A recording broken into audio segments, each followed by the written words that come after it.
Xavi is expected to sign his renewal with Barcelona until 2025 tomorrow, which will be on Friday. The agreement is complete and the documentation has also been done in the last few hours. It has also been reported by ESPN that not only is he going to be signing a renewal until 2025, but there's also going to be a one optional year attached to this contract, meaning that he could, if all parties do agree, end his time at Barcelona until 2026. And so it's a big day for the club. There is no better man right now that can coach FC Barcelona but Xavi Hernandez. Yes, we can consider someone like Pep Guardiola, maybe Hansi Flick, but Xavi Hernandez is the ideal man. There is no other one, because the only thing that we have been seeing at this club is progress and development. And yes, I'm talking about the overall collective effort of Barcelona and what we're able to do in La Liga and top European football, but especially, right, individually. There has only been progress and development happening with each of these players that we have in the squad. Like, how many times have players came into Barcelona to play under Xavi and have improved? How many times have we seen youth players go into the first team and really show up for the club? We have seen that multiple times, starting with Xavi's first few months at Barcelona, right? Adama Traoré came to Barcelona. He upped his level. Luke de Jong became a better version of himself when Xavi Hernandez did arrive and had a great 4 to 5 months. Dani Alves came to Barcelona. He wasn't at the level that he was back in 2011, right? But Dani Alves improved his game. He was very effective as a right back for the club, and you can just tell that Xavi Hernandez made them understand their roles correctly, which is why they were able to perform. Then we go to the next group of players like Dembélé. Dembélé, in the first 5 to 6 seasons at Barcelona, he was doing okay. He was solid, but he wasn't that definitive right winger that many of us thought he was going to be. But when Xavi came, Dembélé became one of the best right wingers in the world. Ter Stegen, right? I remember when Ter Stegen, everybody used to call him Ter Statue, Ter Statement, Ter Static. There were so many memes about Ter Stegen because he couldn't block a single shot and he allowed so many goals to happen. But when Xavi Hernandez came, the only thing that we have seen under Ter Stegen is clean sheets and world-class performances, world-class goalkeeping. Ferran Torres also improved his game. Frankie de Jong, right? Another player that many thought that he should have been sold to Manchester United. There is no place for Frankie de Jong. That was the main story and the main narrative going on between Frankie and Barcelona, and even Frankie knew that himself. But now Frankie is probably one of the most important players for Barcelona and is the real driver in the midfield. Cancelo did not really find a spot with either Man City or Bayern Munich. Yes, he had a longer time at Man City, but Pep Guardiola was using him less and less. And so the prominence of Cancelo with both teams was not so great. But once he came to Barcelona, now we're seeing the true Cancelo.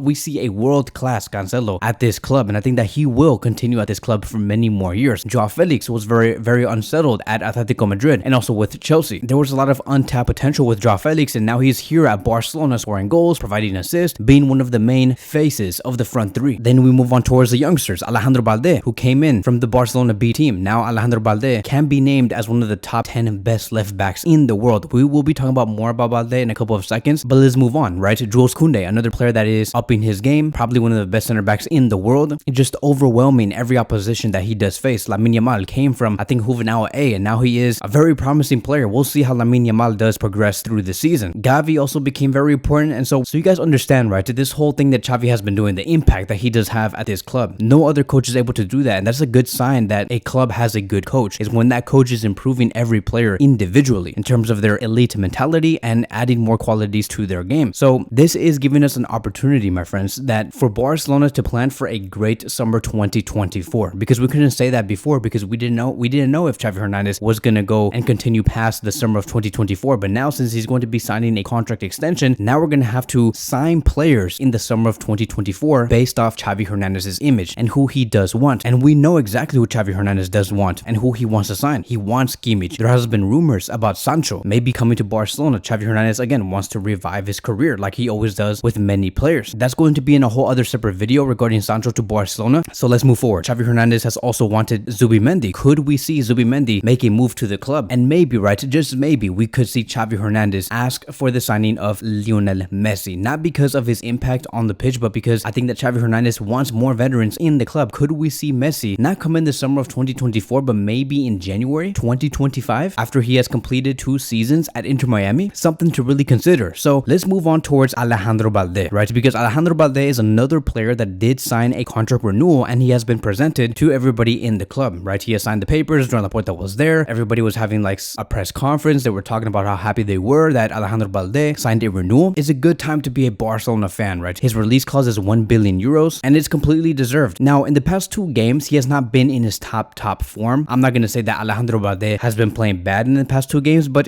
he hasn't been at his normal self. I don't know if this has something to do with him adjusting to this duo with Joao Felix, but he hasn't been in his top best. I think that he will get to his top best eventually, but as of now in the past 2 games, he hasn't been sharp in his crosses, especially. If you look at the videos on the screen here, out of the 11 crosses that he has distributed in the past 2 matches, 0 out of those 11 crosses were completed. Like, none of those crosses ended up touching one of his teammates at all. So I think that once Alejandro Balde gets his crosses sharp and he's 100% again in the attacking third, Barcelona will gain another level. So I pray that Alejandro Balde does not get injured at all, because if he continues to play in every match and he's in top form, he'll be unbenchable. There is no other player in the squad that can bench Alejandro Balde. Not Marcos Alonso, well, maybe Cancelo. Maybe he could play on the left back position and you put Koundé on the right back position, but we don't want that. We want Koundé as a center back, Cancelo as a right back, and Alejandro Balde on the left back position. But there is no other player besides Cancelo that can take away Alejandro Balde's spot. And so let's just hope that he's 100% healthy and 100% focused, because he can become probably the best left back in the world if he continues through this progress. Yes, there is competition like Alphonso Davies, Zinchenko from Arsenal, Nathan Ake from Man City. There is a lot of competition for him to be named as one of the best, or if not the best left back in the world, but it is very much possible. So since we are talking about the left back position, I want to quickly reference another left back that could have been the reinforcement to Alejandro Balde, and that is Alex Valle. Alex Valle has been making noise in the media as of late. There has been a report coming from Albert Rogue, and he has stated this: Alex Valle, on loan at Levante, has started in all 5 matches for them and performed at a fairly high level. He has practically played all possible minutes so far. Before leaving, Valle spoke to Xavi, and the coach has him in his plans and counts on him for the next summer. If everything goes well and Valle continues at this level, he has good chances to be part of the 2024-2025 squad. Xavi does trust him, and he could be the one to compete with Alejandro Balde in the left back position. Now keep in mind, this is nothing new. It was also reported like about a month ago, before Alex Valle left to Levante, that when Barcelona finalized the loan of Alex Valle to Levante, there was no buy option for Levante, and that is because Xavi Hernandez wants him next season. He just believed that Valle needed more minutes, and he was not going to get that at Barcelona because of Alejandro Balde. Now it's kind of strange, because I felt like, now knowing that Alejandro Balde is the only true left back that we can count on, I don't know why Xavi Hernandez did not make the player stay at the club, because if Balde ever gets injured, then we're gonna be screwed. And you know, like, Valle is a much more closer profile to Alejandro Balde than Alonso is. And yes, I do understand that Valle is much more of a inverted left back, right? He's not someone who is constantly always looking to attack the final third, but he is just way better than Marcos Alonso in terms of speed, progression with the ball, passing ability, and 1v1 duels. I honestly don't think that Valle is someone that we could consider as a world-class talent yet, or like a prodigy, right? But I just think that if you have any player constantly getting taught by Xavi Hernandez every day during the training sessions and play in every match, you end up becoming a great player. But since Valle is on loan to Levante, we're gonna have to wait and see how he does progress under Xavi once he does come back, and how Xavi does view him after a 1-season loan. So that is going to be wrapping up today's video. Thank you guys so much for watching, and I will see you guys in the next one.